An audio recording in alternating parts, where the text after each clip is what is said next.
Шекер қызға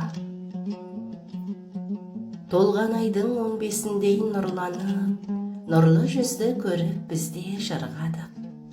Қоңыр самал аймалады ақ жүзін, жұлдыз біткен жымыңда айды ұрланып. Болмаса да жер әлемнің жұлдызы, әдебиет жанарының гүл қызы, таңдамалы шығарманың дикторы, көркем мінез қазағымның бір қызы. Жағымды үні, жаныңа нәр сыйлаған, отты өлеңді бірден танып жинаған, намысыңды оятады рухыңды, өршіл мінез қанында оның тулаған.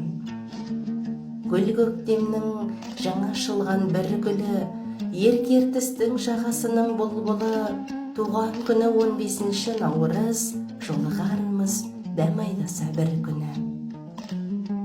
Шекер емес, балдан тәтті аруың, сені қандай өсірді екен ауылың, осы өлеңді оқығанда есің ал, атқа мініп жылқы баққан тауылың. Адақ Адуылы, 2026 жыл 3-ші айдың 15-і.